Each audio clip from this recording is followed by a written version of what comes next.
Welcome to Stoked, episode 1, 2, 3, 4, 8. Stoked Season 1, Episode 8. This is, of course, the Star Trek online podcast that all of the cool kids listen to. My name is Brian. Yeah, buddy. To my side is Jeremy. That's me. Way over there in the corner is Chris. What's going on, Brian? All right, so we got a lot of stuff to talk about today. Holy moly, we do. This is a very special episode. Let's not kid around. We've got some big news. Dude, okay. So let's not bother with the tease. Let's just jump right into it. Let's just No, jump right we're going into to it. tease. All So right. here's what we're teasing. How on earth is this a tease? Like, everyone knows about this, though.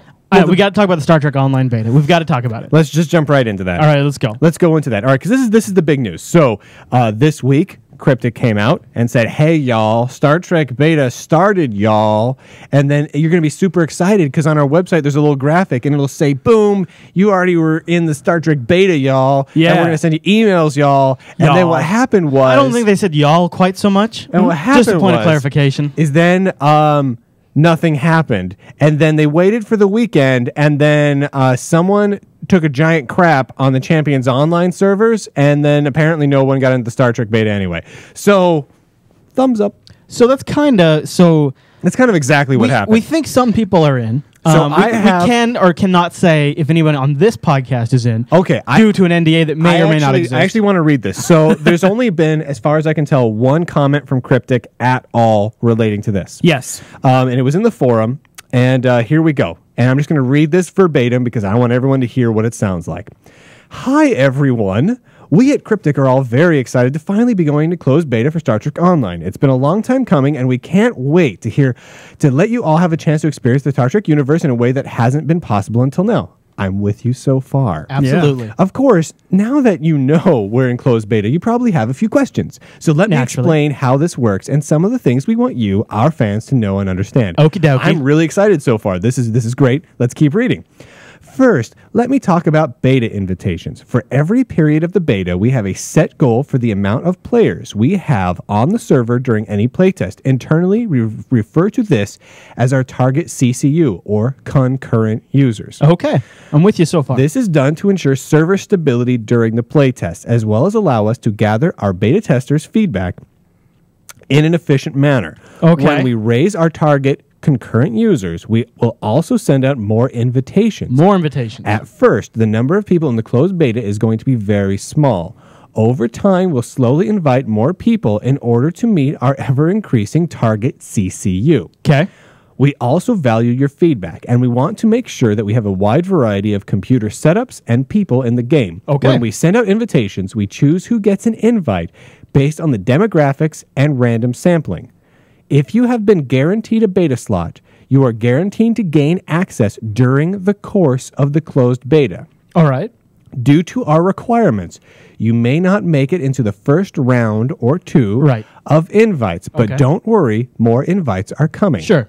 This is for the closed beta. So this is for the closed beta. And this, of course, is referring to like people who have won in contests or who paid for the 6-month or lifetime subscriptions to Champions Online. Yes, sir. Who paid a ton of money just so they could get into the beta of Star Trek Online. Right.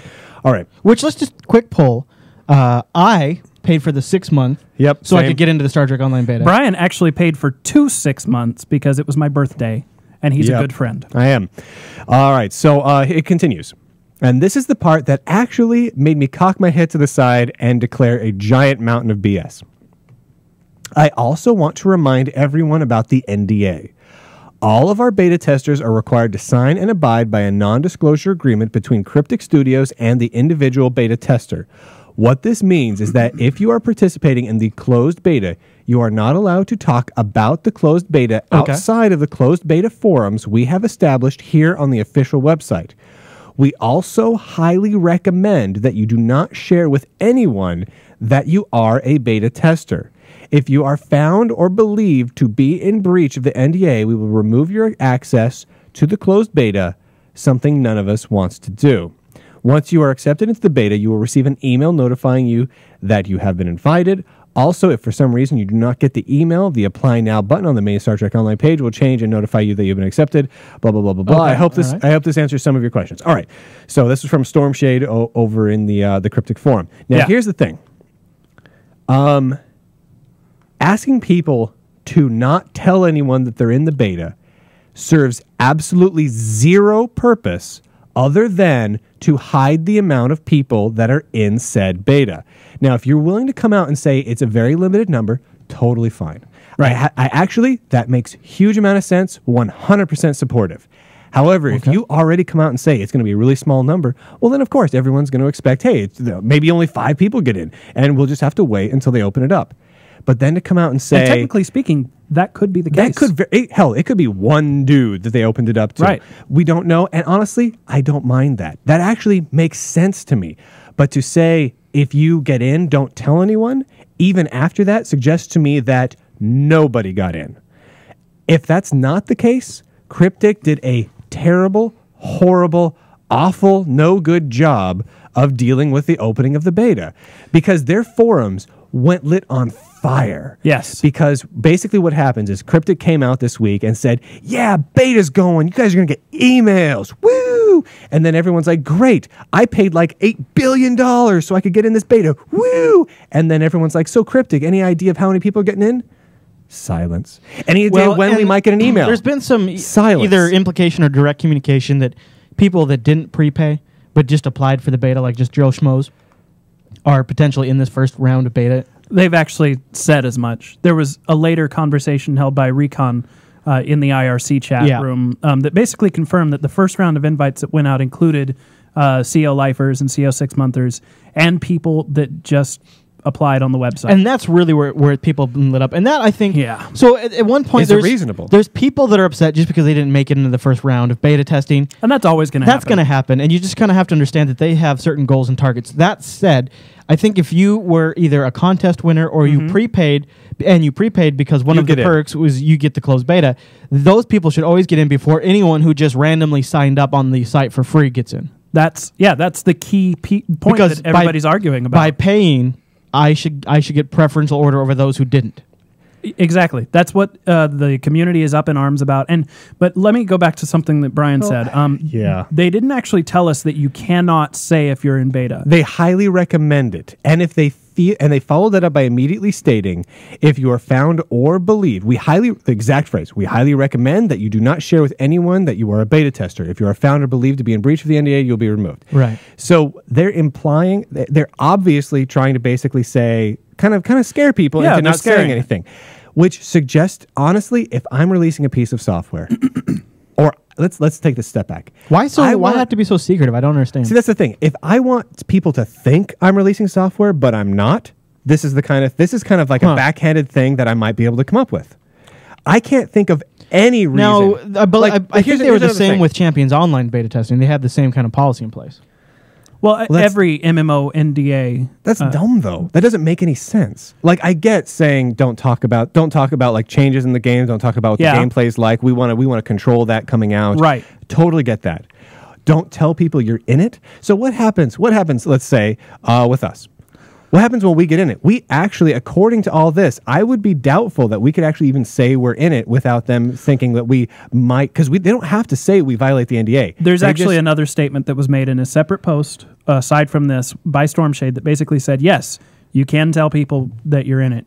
You're highly recommended that you don't. And I think... Why? I would have to accept the implication that the reason they don't want us to tell anybody is because then we would be tempted to violate the NDA. People would ask us questions, and they would expect answers, and we would want to give them something, but any information that was given would be in violation of the NDA. So it's better off to just not tell anybody that you're involved with the beta, because then they don't ask any questions, and everything is copacetic. Huh. You don't run the risks. Yeah, I think that's the intention behind that statement, but it still does. You can interpret it in a way that's like, why are you being so secretive? Well, you know what? No. This is batshit stupid. Here's the thing. Cryptic has done a really good job of putting out some really tantalizing information about this game. Yeah, especially recently. You know why people are excited about this game, though? Because of the people who are already excited about this game talking about it. Right. Like us. Like us. Like the various websites that are out there talking about it. Like some of the other shows that... Sorry, guys. You're not as good. But you guys are cool anyway. I love you, but you're not as good. But just the same, this is why they're excited. So So you're right. Talking about how awesome this game is, yeah, that would definitely lower subscriptions, because then people will be all like, "Oh, it's awesome. I want to play that." Here's Cryptic. You're being stupid. You're making a great game. A great game. It looks phenomenal. Champions is great, but come on. Really? You're treating your customers kind of like crap. And here's another thing is I do a lot of web digging about Star Trek Online. I spend at least, on average, 3 hours a day on the internet looking at Star Trek Online information. Awkward. I'm not employed, so I have this time on my hands. Chris has a lot of searches set up to do the same. Yep. But he doesn't spend as much time at it because he's more efficient. Brian doesn't do anything. I don't even know why he's here. Yeah, who knows? But anyway, in all of that surfing, I have not seen a single mention of anybody anywhere that they are in the beta or that they received a cryptic email or anything. Well, because no one's in the beta. I'm pretty confident of that. I don't think anybody is in the beta. And here's the messed up thing. So I don't think anyone's in the beta, and that's fine. But honestly, I don't want to get in the beta now, because honestly, if people do eventually are in the beta, if they actually do start a beta at some point, which I don't believe they have yet, but if they do at some point, people are going to leak information to us. Right. And if I'm not in it, I can redistribute that information as part of the press. Right now, because it's an unconfirmed source, I can get unconfirmed sources. I can talk about the game, and I can get people excited about the game, and I can really pump people up and be ready to plop down their hard-earned money on this game. I can help Cryptic out. That's a good point. But if I'm in the beta, I can't do anything. You know I can't talk about nothing. I bet they have some people in the beta now. They just are not. It's not very many. It's probably a very small group of 10. friends, good community members, things like that, outside of Cryptic staff, that they're just testing some of the basic stuff. They don't want to crash systems. I mean, so on Friday or Saturday, whatever it was, Champions Online was down for like maybe 9 hours, maybe like 12 hours or so. Maybe all told, it came back up in the middle, and then it went back down. It might be due all day. It might be due to some of to them rolling out to Star Trek Online people jumping on that got the beta invite on Saturday. And this is one of the reasons they're being very careful, because the system is just not stable yet. Well, there's another problem though. This kind of is playing into it. So during that, Champions Online goes down. Right. Cryptic's website said that Champions Online was up the entire time. The entire time, people were flooding the Champions Online website saying, what's going on? I can't even get into the game. It's just, it wasn't working. We're getting booted out. Nobody. It was working for like 3 people that were able to get in, and they got booted immediately. Now, usually when this kind of thing happens, if the server hasn't actually crashed and it's just a login issue, there's tons of people that are actually in the game, and they'll come over and they'll tab out to the forum and say, they'll it's say still up. It's still up. Right. Yeah, but this time, no. This was a big problem. So what was Cryptic's response? Nothing. Now, and here's the problem. Cryptic is doing a terrible, terrible job of letting people know they are. Come on, really. If World of Warcraft went down for an entire day. Well, that's different. I mean, that's 13 million people. Dude, I mean, it's a little bit different of a scale. There's probably not even entire cash cow right now. I know, but there's probably not even people working on Saturday. At the office. There was. They brought the servers back up. Well, yeah, no one said anything. They probably drove in once they got the pages and they got them back online. I mean, that delay alone tells you that there wasn't somebody on hand to get them back up and running. Or it was a major issue. But see, here's the thing. You can't have an MMO be down all day on the weekend and not have anyone there. At least to say... Oh, I totally agree. At least to say, hey, it's down, we'll work on it. Yeah. That's all they had to say. Cryptic did not come out and say anything. Right. They basically dropped the ball as far as they possibly could drop it. There was no way for them to do things any worse this week, other than to say, we just decided we're gonna pull Champions Online, and we don't want to give you refunds. It was specifically salt in the wound, because I was like, man, I really would love to play Star Trek Online right now, but you know what? I'm actually really enjoying Champions, and I legitimately am really enjoying Champions right now. Mm-hmm. That's a good game. I'll jump in and I'll play a few hours of Champions, and it was down. I mean, it was definitely salt in the wound. I mean, I can understand why you're upset.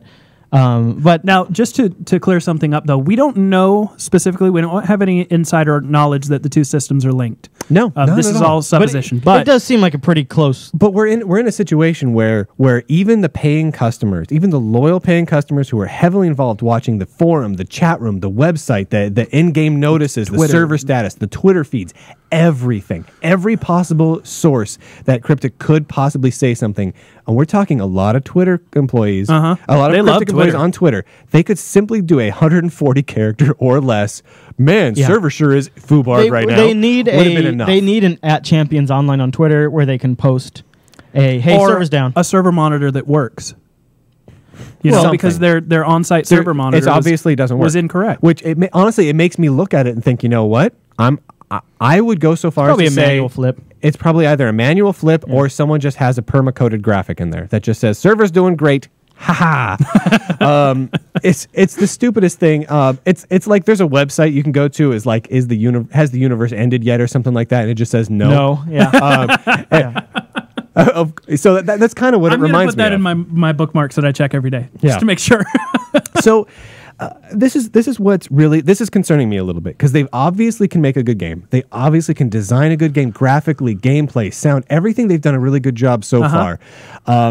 But what the heck is going on where they can't even just put out a Twitter thing from a support guy? Do they not have a support guy? What the heck? I know they do. So why not just come out and say, server's down, working on it, no ETA.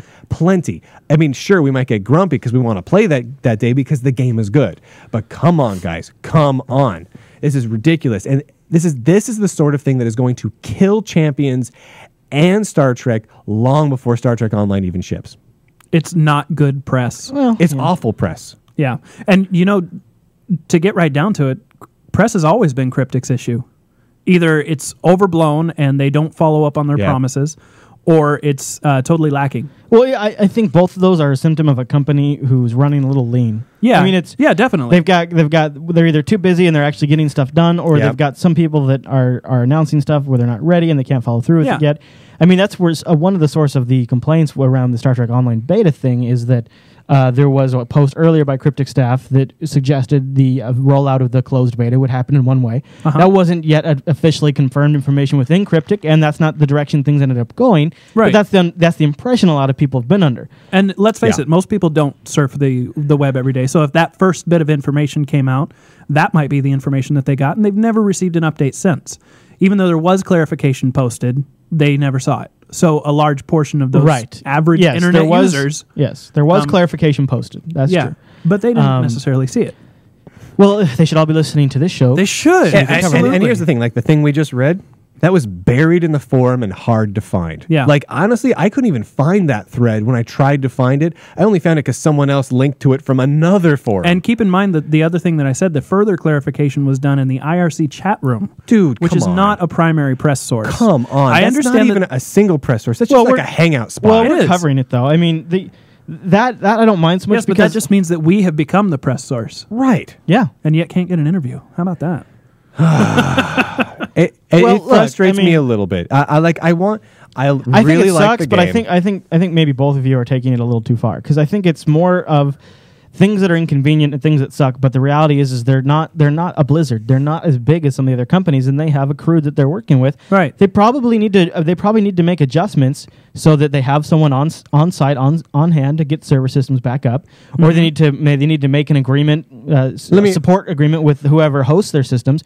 But the reality is that until that they're financially comfortable doing that, I'd rather they save the money so they can focus on good development and artwork for the game. You're right. It's really expensive to have one guy Twitter thing or post something. Well, if you have someone on hand, you don't even have to be on hand. Look, this is actually what I was getting at. But they have had people. You have to pay people to do that, Brian. They've had such issues with PR that they're probably under a PR lockdown, which means that even if somebody was on site and was fixing the problem, there's a possibility that they are not allowed to speak to the interwebs. You know, you think the guy that would be working on the servers is not allowed to blog post, kind of a thing? Maybe.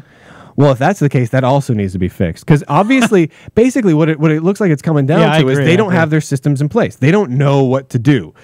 It's not expensive. I'm not saying that you need someone around the clock 24/7 to interact with the press. But you need somebody who gets a go ping. down I want to see something on the website. I want to see that little green dot that says everything is wonderful, or red dot to not be green anymore. Maybe right. How about just fuchsia? Fuchsia would be fine. I'll go lavender as well. Yeah. But not green. Server is up. Everything's wonderful. I can understand. They screwed up. They screwed up the engineering. They screwed up the support. That automatic server status thing. You might not have it be automatic because if the sensor or if the probe or whatever it's pinging isn't available for a split second and it gets a false alarm and it says systems are down and not really down, I could see why you want a human to manually flip that, but it should be done. Well, if you want a human to manually flip it, have a human to manually flip it. Right. How about this? If you're Cryptic and you're a fairly small, lean firm, and there's no way that your only product, being an MMO, being down for an entire day. Well, there's no way that the entire staff of Cryptic doesn't know about it. Right. Everyone was going to know about it. Yeah. I mean, seriously. If you work on Champions Online and you go home and for suddenly it's just down all day long, you're telling me that no Cryptic employee ever checked the internet. They never thought, hey, what's happening on internet on the Saturday? Right. That just never happened. Apparently. Or they were working their butt off to get it back up. Maybe. But if they were working their butt off to get it back up and they saw that they were getting basically just thousands of posts of people super pissed off, they can't say working on it. Right. Like work well, in, I think that like they could even shorten it. Work in on it. Like they could shorten it into 2 words. Like they could compound the words together. Just working on it. Working. They could go totally hillbilly on it, and that would have been plenty. Let's leave this topic for now. I think we've beaten that dead horse. You know beaten that horse to death. I disagree. Cryptic. we need something from this, that this isn't going to be happening a lot. I mean, we need to know that are we going to have the one game that we're going to be playing, is it going to be up? Is it going to be running on the weekends? Yeah. I mean, because honestly, if I log into Xbox Live or something and it's down all day Saturday and Microsoft refuses to even Twitter about you're comparing, just like you compared in World of Warcraft, Xbox Live is, metrically scale. I mean, the scale of Xbox Live is so much larger. All right, you know what? You want a good comparison? Shadowbane. I don't think Cryptic has scaled. Shadowbane was developed by Wolfpack. Or EVE Online. Sure. But okay, both of them are good examples. Whenever they go down, probably within about 12 seconds of it going down, people are posting on the blogs about it. Right. There's news about it. I think this is a symptom of a company that's still learning how to manage something that's primarily used on the weekends. But they've been doing City of Heroes for years. But they haven't. They don't run City of Heroes. Because it was not long after release that they sold it off to NCSoft. I mean, that NCSoft took over the day-to-day. The actual operation. Yeah, nowadays NCSoft has it all. They were already the publisher, but... That's true. You're right. I think what you have, and I got this impression when Recon was in the IRC room, is there are certain things in communication that they get approval from above them, and those people do not work after hours and do not work on the weekends. Yeah. Like he wanted to say... Which goes back to my statement that PR is their issue. He wanted to say more, and he couldn't. He's like, I need to check with my supervisor. I'll have to do that tomorrow. This was a Thursday night. Yeah. And then on a Saturday and Sunday, if something goes down, they can't get the okay to tell people what was going on. Well, they need to reorient themselves to realize that not only is their product a MMO, which they know is played on weekends and evenings, 24/7. But now this is one of the first times where a really big MMO is launching, when there's things like Twitter where you can get things really into a frenzy. You don't just have the forums where the hardcores are. You've got just where Twitter and Facebook where everybody is, and those people can find out just as fast. So there's like this whole new way of communication that they're not able to adapt to yet, because they haven't cemented yet that we need not only be able to get approval on crazy hours, but we need to respond on crazy hours.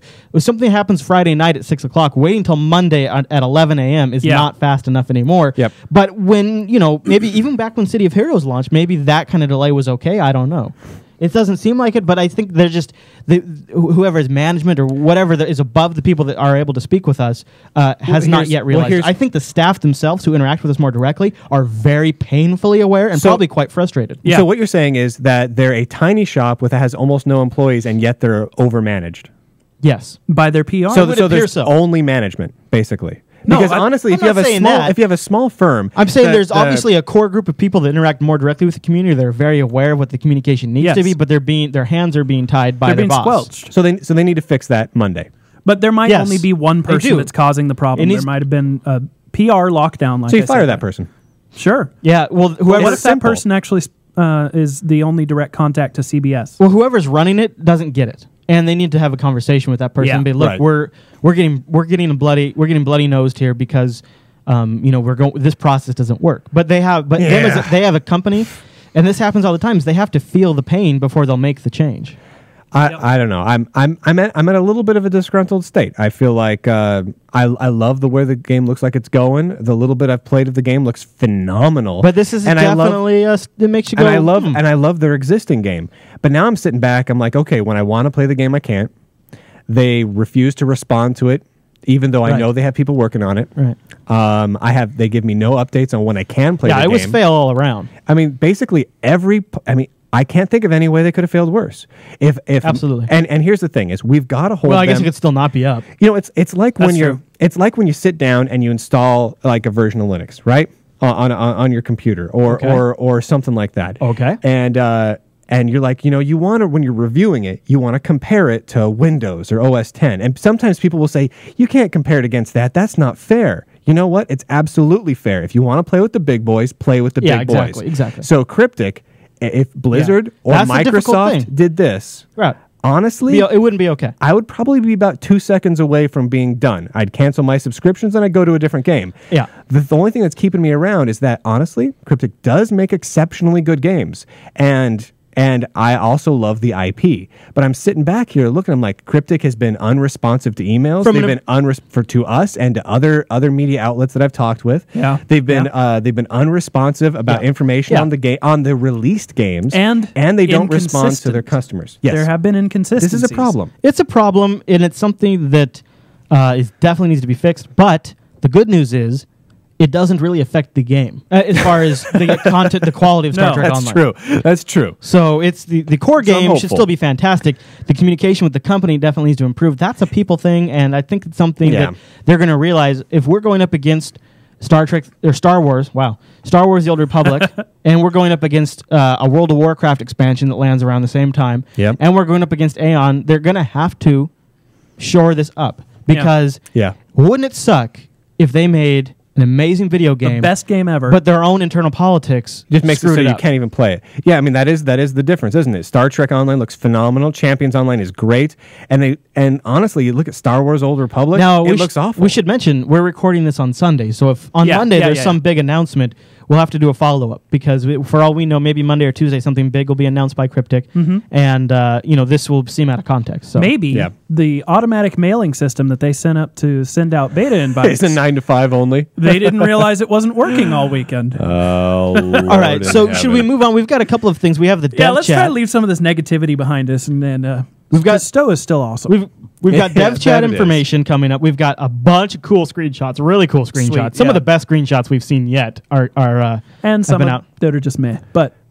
No, I thought they looked pretty good. I thought they all looked great, but a few of them are really good. Yeah. Do we want to talk about the player progression stuff? Is there anything in particular in there that got your interest that you thought we should cover on the show? Yeah, there are a few quotes from there that I've got copied. We've been using Google Wave. Brian Google hates Wave it. is so dumb. But this is... I love it. It's a great way to organize our show notes. There's my little plug. Getting like a little schoolgirl. I know, about look this at me Google grinning. Wave thing. Should we mention that we're going to give away... I think, what did I say, 4 Wave invites over on our Facebook page, facebook.com/Jupiter Broadcasting. Yeah, so if you would like to be a part of that, it's also in beta, so it doesn't always work right. But if you want to be a part of that, just check out our Facebook page, and maybe you can get in on it. So you just covered up my notes. Well, yeah. Okay, so one thing about player progression is there is only going to be about a 5% difference in the power level of different ship vessels. So when I get a new ship, I'm only going to see a 5% bump. But that also what means, if you really love, let's say, a Class 2 ship? Like Brian, once he gets the Excel Series, probably never going to move on from Once the Excel I get Series. the Olympic class, I'm probably not going to move on. And I think Olympic is a Tier 2. So the nice thing is you can keep playing the ship you love, and you're only losing, depending on how far behind you are. Yeah, that's not bad. Which I like. Yeah. That's not bad at all. Which also means I'm not like totally screwed until I get a better ship. It also means that at endgame it's less likely that you will see, as has been quoted before, fleets of admirals all flying the same ship. Right. There's not going to be as much min-maxing going on because there's not that big of a difference. And you can probably make up that difference through being not bad at the game. Okay. So Chris can't, but the rest of us can. Right. Now, one of the things they mentioned is if once you hit the admiral level, you will have bridge officers or boffs of all ranks. So it won't be like a bridge full of admirals.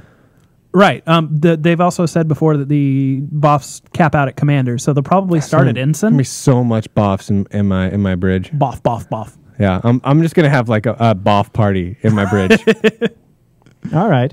This is an interesting one. They said, once you reach Admiral in Star Trek Online, we don't expect you to have more than half your skills maxed. Now, you can continue to add skills. Yeah, they've said before that there's not going to be a cap on skills. They also actually rescinded on that, and this is another thing I mentioned about additional skills don't necessarily make you more powerful on a linear scale. It's more about increasing your options and flexibility within the game.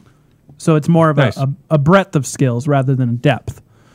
Interesting. Yeah. Right? Yeah. That's nice because I really like that. Yes. That is a good thing. Good statement, Chris. That was very insightful.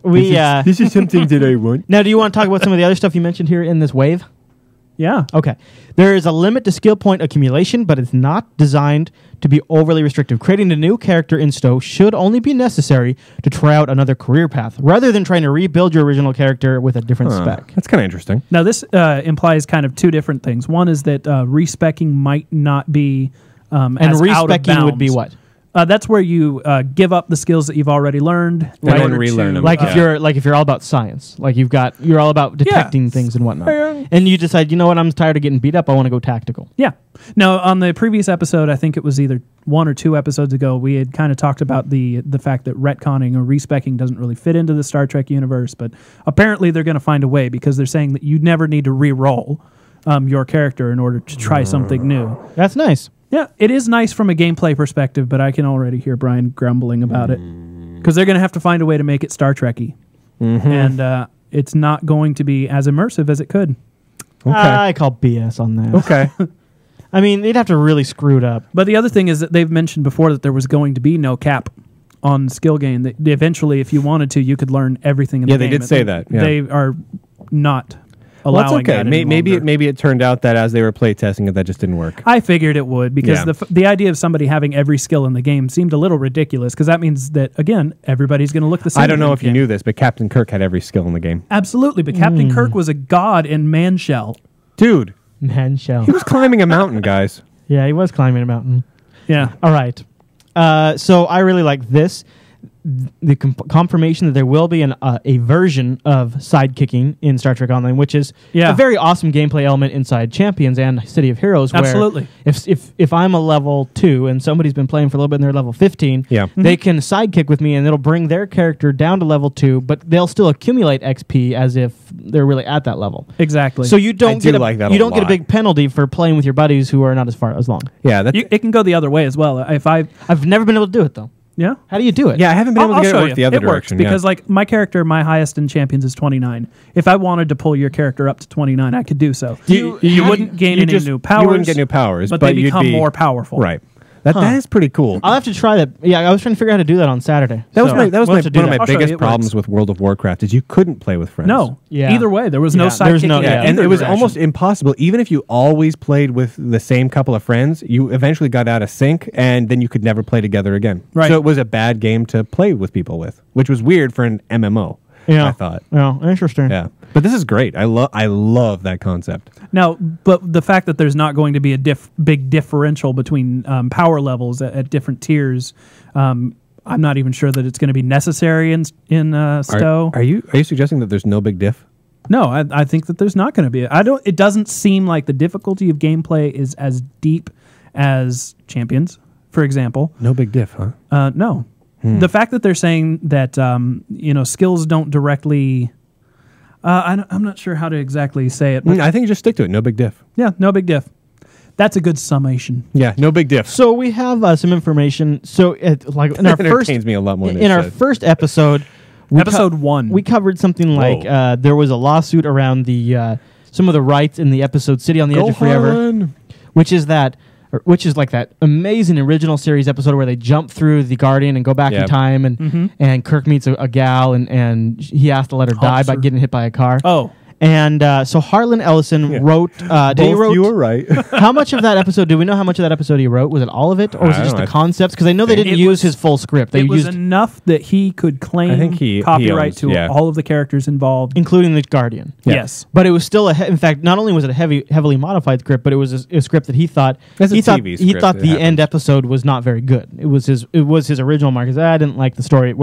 Anyway, so there was concern that he was fighting Paramount and CBS over that, and that they might not be able to use the Guardian in Star Trek Online, which we've had indications that the Guardian is going to have some play in a particular quest or episode. Well, we saw it in the PAX demo. In the demo it had that, So there has been some movement on this entire case. He got I guess not a full settlement, but a legal distinction that says, all right, you did contribute to this episode and to the making of the episode. Mm-hmm. You don't own all of the content, but you are probably are owed royalties over the previous years, which would be accumulated in a payment sum. He received an out-of-court settlement. So the case that he placed against Paramount was dropped, and he received probably a pretty substantial amount of money. He's also suing the Writers Guild for not helping him, but is only asking for $1 in damages. Yeah.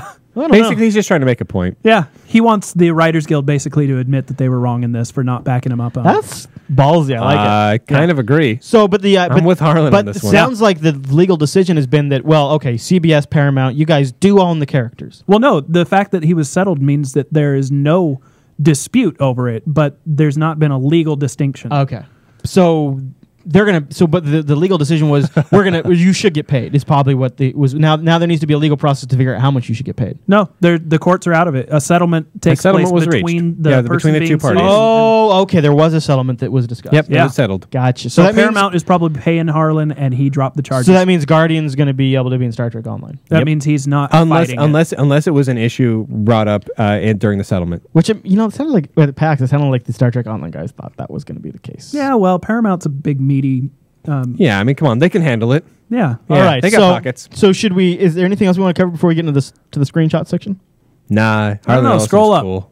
Show me the wave. I think if you were listening to the audio version, you might want to jump in to the video version towards the end here so you can see some of these screenshots because they're going to be pretty awesome. We've got a new batch of screenshots, and they look awesome. So the first ones come from Warcry. This is funny. I have to mention this. Warcry recently came out with a big press release saying Star Trek Online's closed beta is opened, and to celebrate, they released a new trailer. Lots, not just Warcry did it. Lots of sites did it. I only heard about Warcry. Do you see how Wave is broken and dumb? Wave is so broken. Yeah. Okay, but anyway, the nice trailer that they put up with that big announcement is the trailer from 2008. Yes. So I got one that doesn't look that great. I visited and 9. Had that terrible voiceover. Oh yeah, that was bad. I visited 9 other sites that posted that as the new screenshot. I think what happens is they did you remove the link to Flickr? They feed off each other. So one site posts it, and then another site posts it, and then another site posts it. Basically, none of these websites are actually about video games because otherwise they would have known. They would have known. Yeah, it's like I looked at this and I thought, guys, this is old news for a very long time. I couldn't believe they were still posting this story. It's like, did you not watch it originally? What? Anyways, funny. So if you saw links going around about a new trailer, I got it on all these different sites. Yeah. I was watching the Twitter feed and everybody was retweeting. New trailer. You need to tune into STOked, and you need to get your facts straight. And you know what? Watch the trailers before you retweet. Seriously, dudes. So let's talk about the screenshots that came out. You know what I wonder? I wonder if we released like a new something that we said was like a new video, and the first 5 seconds was like the old 2008 video, and the rest of it was like, I don't know, like lemon party-ish porn or something like that. And we posted it out. I wonder if like all those websites would just repost it. Maybe. That would be funny. That would be pretty funny. I kind of want to try that now. Or we could just start with like a little announcement and then put in one of our other shows. Oh, that's a great idea. So Chris has decided that we will not be using Wave for any future show notes. Because Wave just failed. Totally failing all over the place right now. So let's talk about these shots that Warcry got because they're gorgeous. Oh, they mostly external ones. There is one that features a Gorn that is not new, but it is awesome. It does look good. The Gorn is going all out against the Starfleet. Now, actually, I wanted to mention something that we haven't said previously regarding this screenshot in particular. In terms of character creation, if you look at the Gorn, he has non-humanoid feet, non-humanoid hands, and a very bestial head, which is normal for a Gorn. But imagine if you can take those features and combine them with human Bajorans, parts or humans, Klingons. well, only Bolians. Bajorans only if I'm going to be shooting at them. Well, yeah, absolutely. But Yeah. just think of all the possibilities. You that could can be. make some really cool races. Yeah, exactly. That'd the be fact cool. that the feet are not just in boots. That I really like that because previously a all nice touch, all isn't that it? we've seen is yeah. facial stuff. Yeah. So the fact that there might be And, alternative. one of the comments Brian's made about the screenshots is that people sometimes look a little too shiny. And I was realizing that, one of the options in Champions is you can do leather or cloth, and the leather Right. is always shinier. So it might just be that, Everyone's leather? yeah. Huh. Maybe. Yeah. because their heads aren't all that shiny. It's still pretty shiny. Yeah, they're still kind of shiny. Kinda, yeah. but- Yeah. Well, then again, that guy's bald, so he's supposed to have a shiny head, And He's that supposed to be, one is a waxed. lizard, so he's got shiny skin. He's supposed to. Yeah. Okay. And honestly, I don't think it looks bad. It's just really shiny. Yeah, it's Yeah, definitely pretty shiny. But we don't know what settings they have, so it seems like I'm curious about it. if they're doing the leather mode, that it could be doing that. Maybe in this particular era, the leather suits are just common, or pleather suits. Well, they're more protective than just plain old cloth. So Although Kirk could probably still rip them. We've seen some new. There's some of these screenshots that we've seen before. Some of them have new exterior planet scenes, and they just look Oh, some of the God, best they planet look good. exteriors I've seen yet. I'm really stoked about that. Oh, stoked. Oh, that looks Worked in the good. show name there. Well, nice job. What show is that? Stoked. Nice. Another thing that I don't know if you guys caught is in one of the visuals, there is a shot of what looks like maybe a Klingon ship, but it's like not a Klingon, nothing like Yeah. we've seen before. Yeah. No, I did catch that. That is the carrier that we talked about in the last episode that's going to be able to deploy birds of prey. awesome. That's Yeah. so cool. So I love there's the also idea of a that bird shot of prey right there. carrier.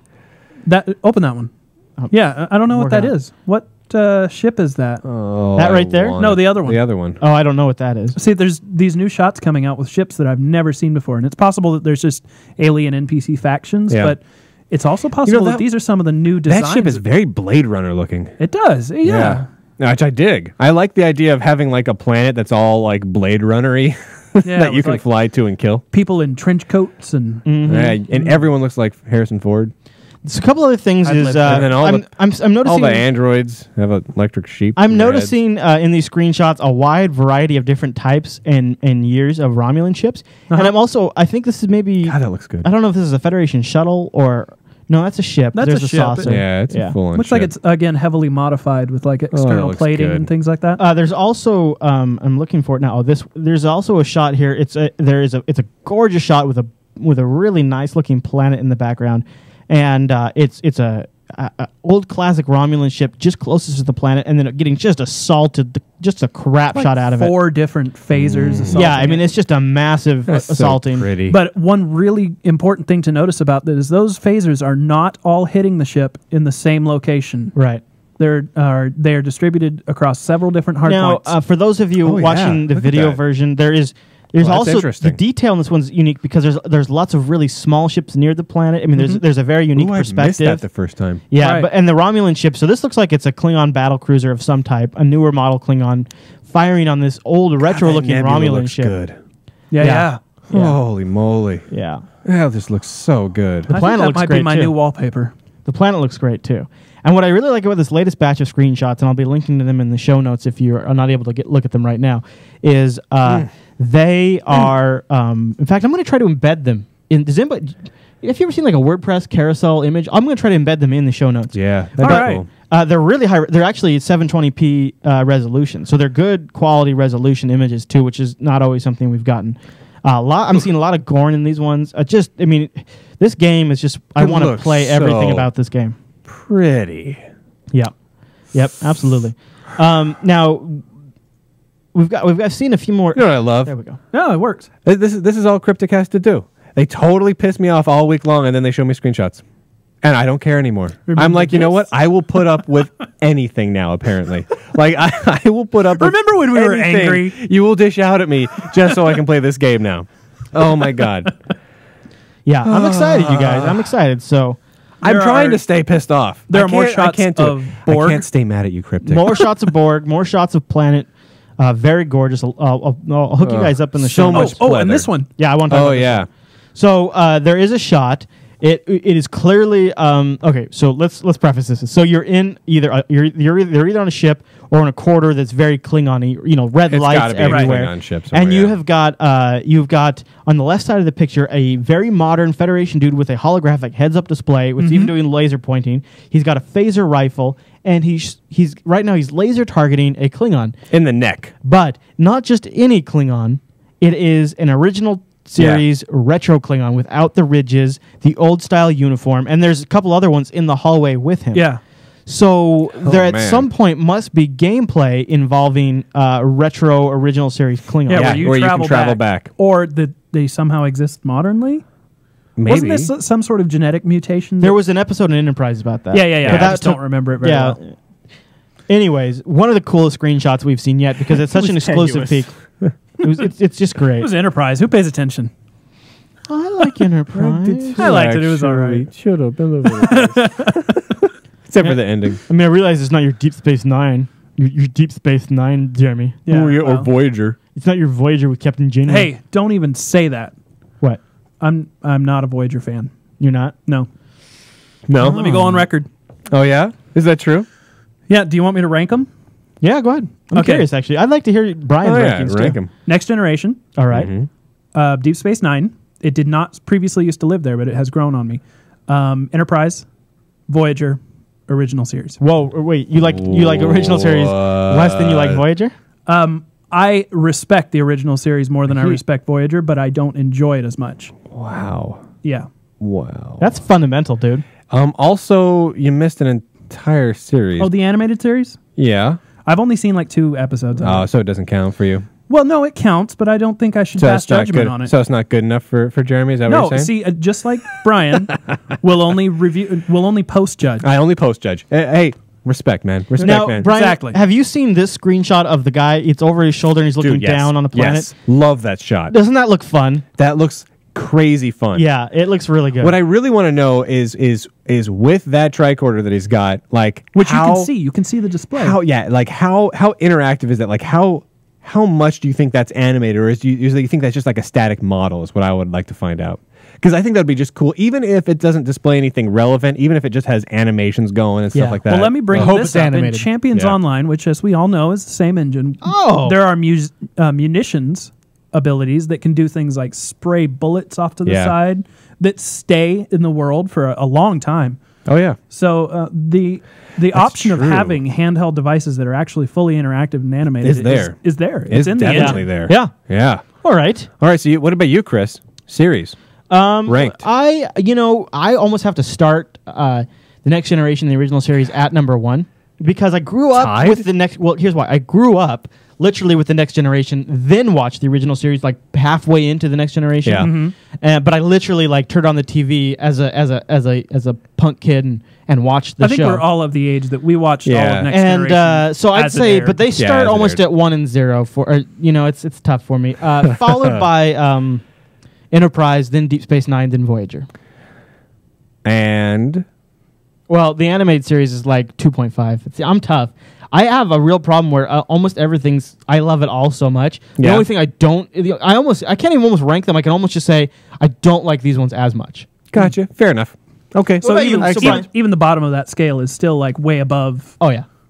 No, So- if you- so yeah. much else. No, yeah. Okay. Yeah, it's yeah. What Well, about good you? job. What about me? Yeah. What about me? Yeah. What about you? Original series, Boom. animated series, Boom. Next Generation, Boom. Boom. Enterprise, DS9, Voyager. DS9 Okay. that low. I like that. All right. I like that ranking. That would probably be, if I was to really be serious about it, that'd probably be pretty close to my ranking. Yeah, yeah. DS9 I like, and honestly, DS9 gets a lot of high points for me, mostly because they gave a couple of homage episodes to some of the original the series Tribbles. stuff. Yeah, that Well, goes a long way. And for I us. like this. Yeah. I like the I do like the story arc aspect of DS9.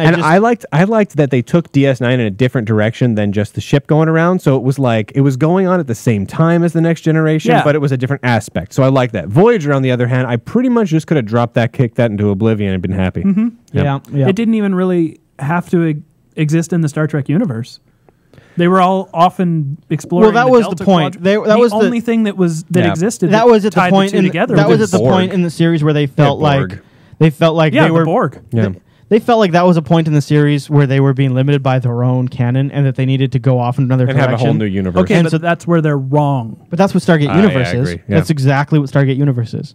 Well, and Stargate Universe... No. Do any of us still love Stargate Universe? I like a great deal, actually. You know, the flashbacks are getting damned annoying. It feels this like last Lost. episode, they didn't have that many of them. Yeah, but you really like Lost. So that makes sense. I hate Lost, though. But this last episode didn't have as many flashbacks. I feel like they're tapering that off. You're right. They only had 4 flashbacks, and then they had 5 crew interviews where people are, once again, this is the second episode where the people are giving their final goodbyes to that little hovering cam thing. Mm-hmm. Yeah, that's got to end. It's got to end. But I like kind of what some of the things that they're doing with the show, so yeah, I'm kind of hanging in. I know.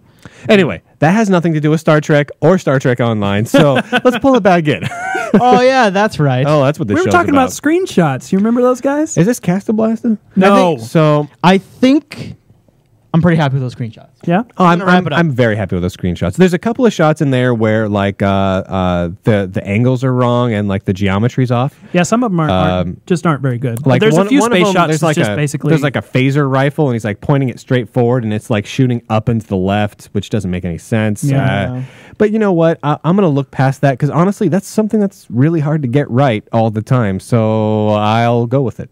Plus, and as we all know, it's not going to be using first-person shooter aiming, so it doesn't matter where your gun is pointed. If the guy is in your firing arc, you're going to hit him. Yeah. Or at least the graphics are going to show that you're going to hit him. Right. Now, but one more thing I did want to note is that the hard point thing that I mentioned earlier on the space battles are also present on the ground. There's not a single point where your targeting effects target people. I mean, you might fire your weapon one time and hit somebody in the shoulder, and the next time you hit him in the neck, and the next time you hit him in the groin. It's not a single point on the character, which is that's great. It's realistic. That's something brand new. I like that a lot. I like that's that a not great even deal. present in Champions. No, that's awesome. Yeah. There's definitely some additional work, and I'm looking at some of the lighting effects and stuff, and I'm like, they look great. This game is going to have a higher requirement level than Champions. It's just a fact. It's just gonna.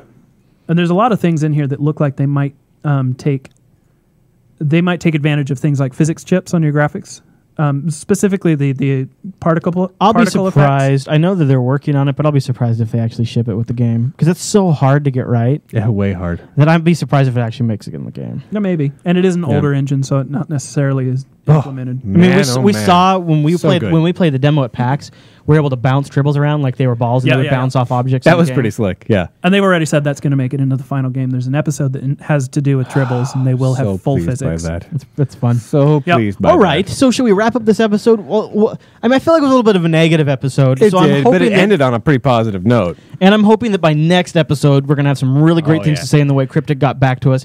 And if we feel like there's been something that... I'm sure they will. Cryptic is... Everyone we've met at Cryptic's been good guys. They just have kind of dropped the ball and a if there's been a bombshell since when the show came out and we just feel like it's too big, we might just... You know what? We might just bang out a really quick follow-up video. Yeah. Right. Yeah, absolutely. Because we're filming this on Sunday, and thank you guys for joining us live that you did. That's awesome. You're great big fans, and we love you. Yes. But the show is actually published on a Tuesday evening, so if something comes out between Sunday and Tuesday, you will hear it from us.